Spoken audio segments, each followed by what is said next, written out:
मैंने पूरी जिंदगी में एक ही तालिब इल्म से मेरी मुलाकात हुई, मौलाना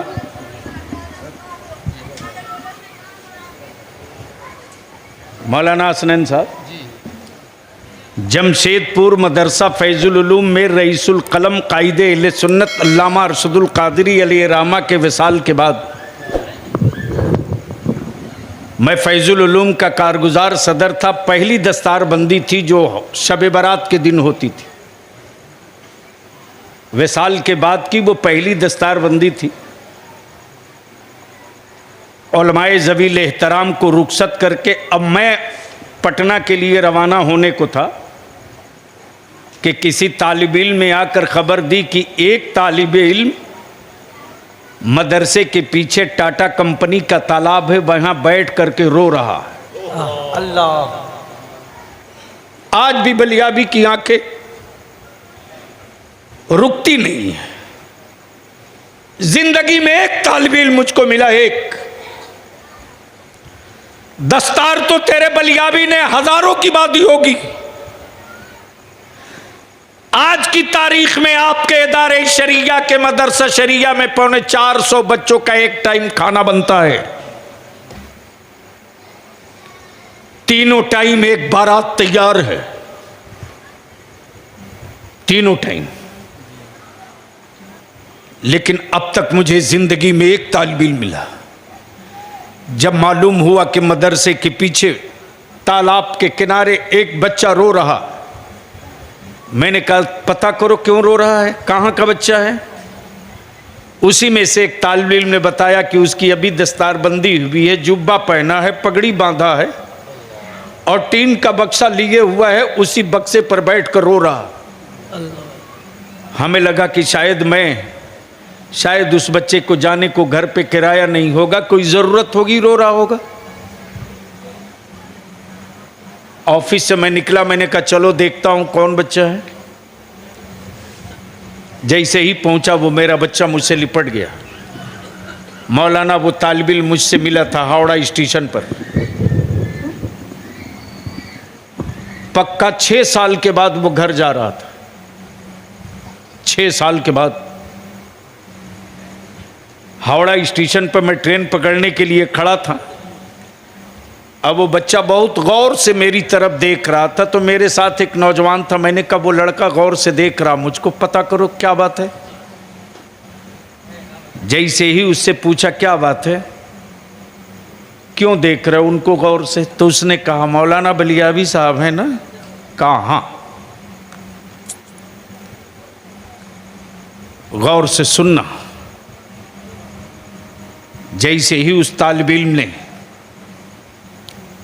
स्टेशन पर वो बच्चा, जैसे ही मैंने उसको करीब बुलाया, मैंने कहा क्या बात है बेटे।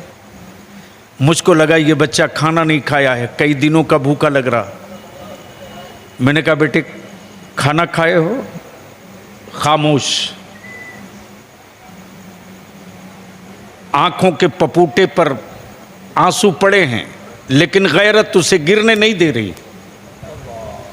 जैसे ही मैंने कांधे पर हाथ रखा, मैंने कहा बेटा घबरा मत, तू जा पहले मुंह धो और कुछ पैसे निकाल कर मेरे साथ जो बच्चा था मैंने दिया। मैंने कहा जाओ कुछ खाने को लाओ, पहले इसको खिलाओ। जैसे ही मैंने पैसे दिया, खाना खा लिया, मैंने कहा अब बता मुझको, जवाब सुनो। उस तालिब इल्म ने, उस बच्चे ने जवाब दिया, मेरी माँ का इंतकाल हो गया था, मेरे अब्बू ने दूसरी शादी कर ली, मेरे बाप मुझको होटल पर काम लगाए थे, मैं पढ़ना चाहता हूँ, मैं आलिम बनना चाहता हूँ। मेरे वालिद ने मुझको होटल पे लगा दिया, मैं घर से भाग गया हूँ। स्टेशन ही पर मैंने एक कागज़ लिया, 2 लाइन का खत लिखा, पैसा दिया। मैंने कहा आप जमशेदपुर पहुंचो, खत देना, दाखिला होगा और तेल साबुन खाना कपड़ा लत्ता सब बेफिक्र होके जाओ। एक आदमी को फ़ोन करके बोल दिया ये तालिब इल्म गया है, आप उसका खर्च देख लेना। अल्लाह ताला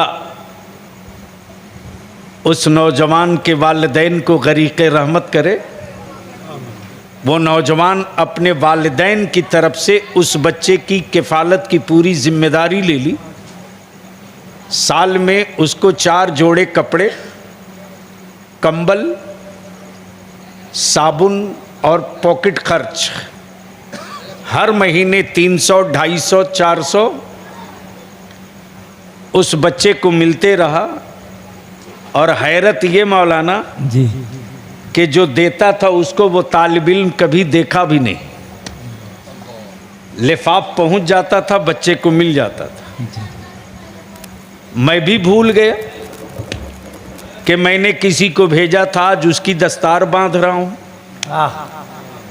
जब मैंने रोते हुए सुना और उसके करीब गया तो वो बच्चा मुझसे लिपट गया, बोल पड़ा, आप मुझको पहचानते नहीं, आप ही ने पर्चा लिख कर दिया था। मैं 6 साल के बाद घर जा रहा हूं, मेरी सौतन मां मुझको पहचानेगी कि नहीं पहचानेगी मैं नहीं जानता। मैंने कहा बेटे रो क्यों रहे हो? उसने जवाब दिया, मैं इसलिए रो रहा हूं कि 6 साल जिस मां के सीने से इल्म का दूध पिया था, अल्लाह अल्लाह, जिस मदरसे ने मुझको पाला था, आज उस मां से मैं जुदा हो रहा हूं। कल मेरे गांव वाले मुझको पहचानेंगे, मौलाना कह के बुलाएंगे, लेकिन मेरे गांव में मेरा उस्ताज नहीं मिलेगा जो मुझको तुम कह के बुलाएगा। मैं यही सोच के रो रहा हूं। मेरे अजीज, आज पूरी दुनिया में जो कुफ्र को इस्लाम से डर लग रहा, वो तेरी औलादों के बाजुओं से नहीं डर रहा, वो तेरी तिजोरियों से खौफ में नहीं है। आज पूरी दुनिया को कि कुफ्र को डर सिर्फ इसलिए लग रहा कि जब तक ज़कात और फितरे जारी रहेंगे और मदरसे बाकी रह गए, जब जब इस्लाम की अजमत पर कोई खंजर चलाएगा तो पार्लियामेंट से निकलकर कोई मैदान में नहीं निकलेगा, लेकिन रसूलुल्लाह के घर से निकलकर मुस्तफा का गुलाम मैदान में जरूर निकल जाए। नारे तकबीर, नारे रिसालत, मसलके आला हजरत, अज़मते इस्लाम, रिफ़अते इस्लाम। इसलिए पूरी दुनिया कुफ्र ने प्लान बनाया, इस्लाम को कमजोर करना है, मदरसों को कमजोर कर दो।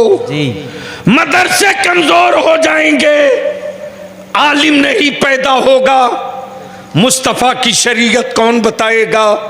हाफिज नहीं पैदा होगा, कुरान सुनाने वाला कहां से आएगा?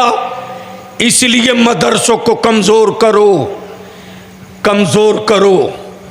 लेकिन यह हक बात कहने में बलियाबी की सेहत पर कोई असर नहीं पड़ता।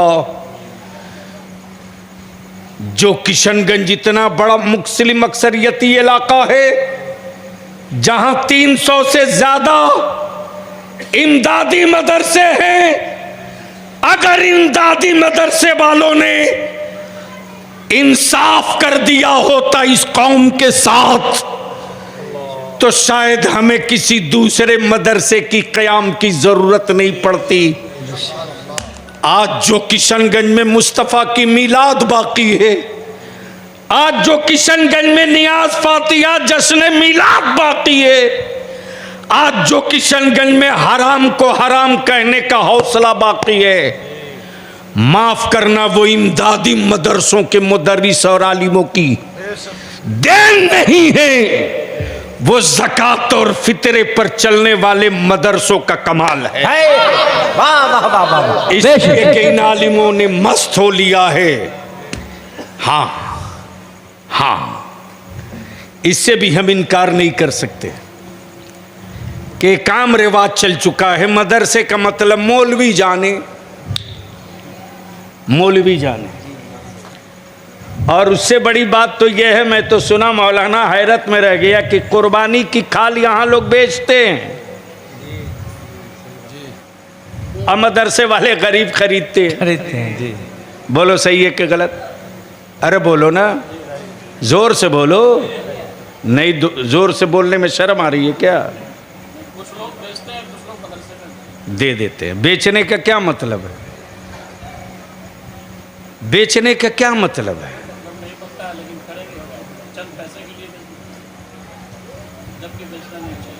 चंद पैसों के लिए किसी का हक नहीं मार रहे हैं, मेहमान रसूल का हक मार रहे हैं। वाह। इसलिए मैं इल्तिजा करूंगा। आप मौलाना मोहसिन कहाँ चले गए हैं? आ रहे हैं। ये पुणे में इमाम थे, ये भी मुझको नहीं पता था, ये भी मेरे को नहीं पता। पुणे के अहमदनगर में, मैं अहमदनगर में जलसे में गया था, ये मुझसे मिलने के लिए वहाँ सर्किट हाउस में गए। उस वक्त मैं एमपी था। इनके पहुँचने से 10 मिनट पहले मैं एयरपोर्ट के लिए निकल चुका था। आपके किशनगंज के, पुणे में, अहमदनगर में, बेंगलोर में, हैदराबाद में, हुबली में, कर्नाटका में, महाराष्ट्र में हजार की तादाद में नहीं, लाख की तादाद में इस इलाके के हमारे उलमा हाफिज हैं, बेशक, जो काम कर रहे हैं। लेकिन कुछ माह पहले जब इनसे मुलाकात हुई तो मैंने कहा, मौलाना हाफिज जी, बाहर में दिया जलाना ये कमाल नहीं है, अपने मोहल्ले में चिराग जला दो, सबसे बड़ा कमाल है। वाह वाह वाह, जिंदाबाद जिंदाबाद। तब हमें एक बात बताओ मुसलमानों, मदरसा अरबिया चलना चाहिए कि नहीं चलना चाहिए? जोर से बोलकर बताओ ना यार,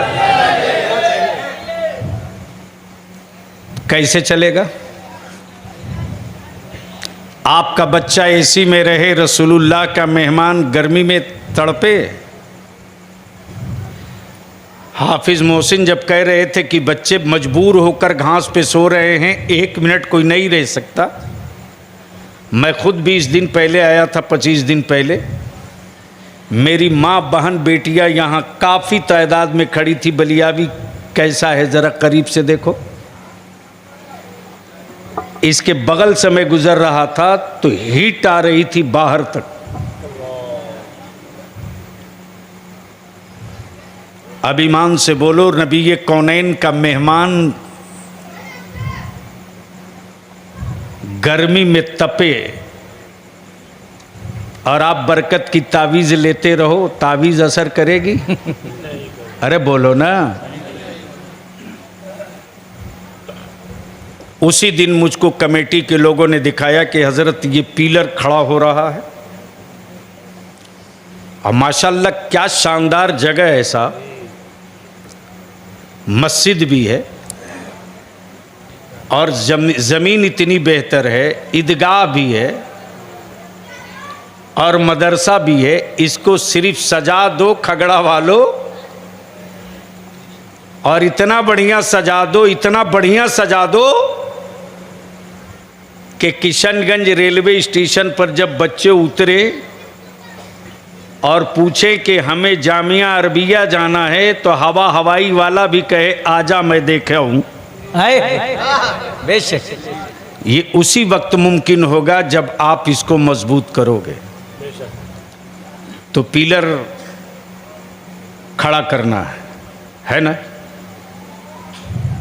इतने बड़े मजमे में कोई है एक अल्लाह का बंदा जो अपनी माँ की तरफ से रसूलुल्लाह के मेहमानों के लिए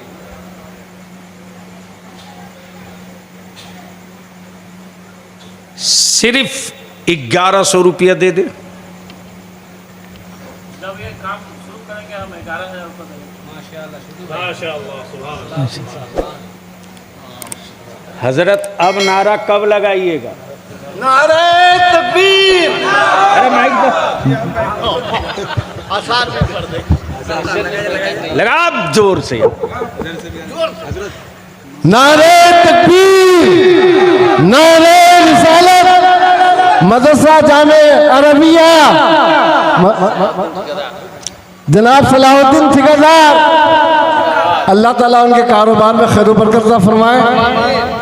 भाई मोहम्मद सलाहुद्दीन साहब ठेकेदार ने ये फरमाया कि जब काम शुरू करेंगे तो 11,000 रुपया मेरी तरफ से। अल्लाह ताला कबूल फरमाए। आमीन आमीन। जोर से आमीन कहने में पैसा लग रहा क्या?